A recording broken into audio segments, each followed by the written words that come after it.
నమస్కారం అండి. ఈరోజు మనం ఇల్లందు కోర్టు ప్రాంగణంలో మనం లోక్ అదాలత్ నిర్వహించుకుంటున్నాము.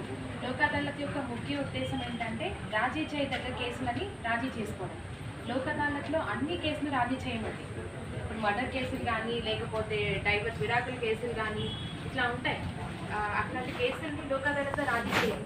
చిన్న చిన్న కేసులు, క్షణికావేశంలో ఒకరి మీద ఒకరికి కోపంతో జరిగిన కొట్టుకున్న కేసులు కానీ, లేకపోతే భార్యాభర్తలు మనస్పర్ధలతో మెయింటెనెన్స్ కోసం విడిపోయి మెయింటెనెన్స్ కోసం పెట్టుకున్న కేసులు, అదేవిధంగా గృహహింస జరిగినప్పుడు భార్యలు పెడతా ఉంటారు వాళ్ళ అత్త మామల మీదను, అదేవిధంగా భర్త మీద కేసులు. అట్లాంటి చిన్న చిన్న కేసులను మాత్రమే లోక్ అదాలత్లో రాజీ చేస్తాం.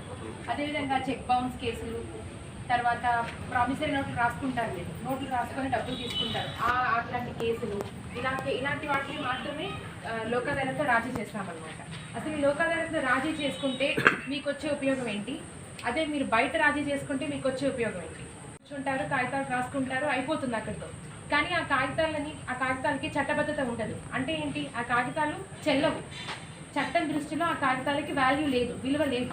మీ యొక్క రాజీకి చట్టంలో ఒక విలువ కల్పించాలి అంటే మీరు కోర్టుకు రావండి. కోర్టుకు వచ్చి ఇక్కడ మీరు ఏదైతే కాంప్రమైజ్ అనుకుంటున్నారో, మీరు ఏదైతే రాజీ రాసుకోవాలనుకుంటున్నారో అవన్నీ కాగితాల మీద రాసుకొని కోర్టు ద్వారా మీ యొక్క రాజీకి చట్టబద్ధత తెచ్చుకోండి.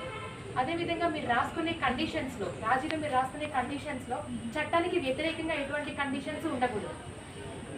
అర్థమైందా? కాబట్టి రాజీ చేసుకుంటే ఇరు పార్టీలు, ఇరుపక్షాలు సాటిస్ఫాక్టరీగా ఉంటారు, ఎవరికి అసంతృప్తి ఉండదు.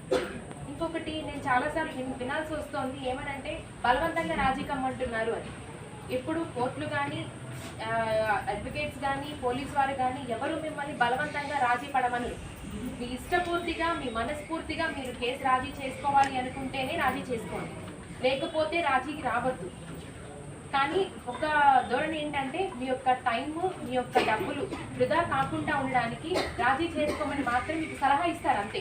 దాన్ని మీరు మిమ్మల్ని ఏదో బలవంతపరిచి మిమ్మల్ని రాజీ పడమంటున్నారు అని చెప్పి దాన్ని తప్పుగా అర్థం చేసుకుంటారు.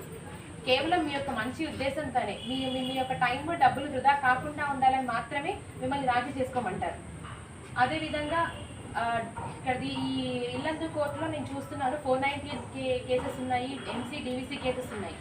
కొంతమంది భార్యలు ఏమంటారంటే నాకు రాజీ చేసుకోవాలని ఉంది, కానీ నాకు వెళ్ళాలంటే ఎందుకని ఒక భయంగా ఉంది, నాకు కొంచెం టైం కావాలి అంటారు. అలా దాన్ని పొడిగించుకుంటూ వస్తున్నారు.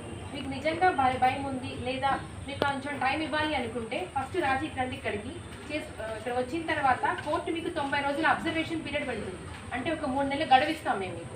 ఆ 3 నెలల్లో మీ యొక్క భర్త కానీ, మీ యొక్క ఇన్లాస్ కానీ, అంటే మీ యొక్క అత్తమామలు వాళ్ళ యొక్క బిహేవియర్, అంటే వాళ్ళు మీతో ఎలా వ్యవహరిస్తున్నారు అనేది కోర్టు అబ్జర్వ్ చేస్తుంది.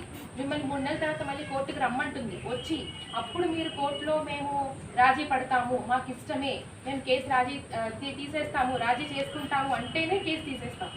మీరు ఎటువంటి భయాందోళనకు వెళ్ళి ఇప్పటికిప్పుడు రాజీ చేసేసుకోవాలి అని అనుకోకండి. ప్రతిదీ చట్టబద్ధంగానే చేస్తాం మేము. కాబట్టి ఇటువంటి లోక్ అదాలత్ని మీరు సద్వినియోగం చేసుకోండి. ఈ ఒక్కరోజే కాదు, ఇల్లందు కోర్టులో ప్రతిరోజు లోక్ అదాలత్లు ఉంటాయి. ఈ ఒక్కరోజే కాదు, మీరు ఎప్పుడు రాజీ చేసుకోవాలన్నా రాజీ చేసుకోదగ్గ కేసులను మీరు కోర్టుకు రావచ్చు, కోర్టుకు వచ్చి కోర్టు ముందు మీరు రాజీ చేసుకోవచ్చు. సివిల్ సూట్లు కూడా, సివిల్ దావాలు కూడా మీరు రాజీ చేసుకోవచ్చు. ఒకవేళ లోక్ అదాలత్లో మీరు సివిల్ దావాలు కనుక రాజీ చేసుకున్నట్లయితే మీరు కోర్టుకు కట్టిన కోర్టు ఫీజు మీకు వాపస్ చేయబడుతుంది. కాబట్టి ఇటువంటి అవకాశాలను మీరు సద్వినియోగం చేసుకొని మీ టైంని, డబ్బుని వృధా కాకుండా కాపాడుకుంటారని ఆశిస్తూ సెలవు తీసుకుంటారు.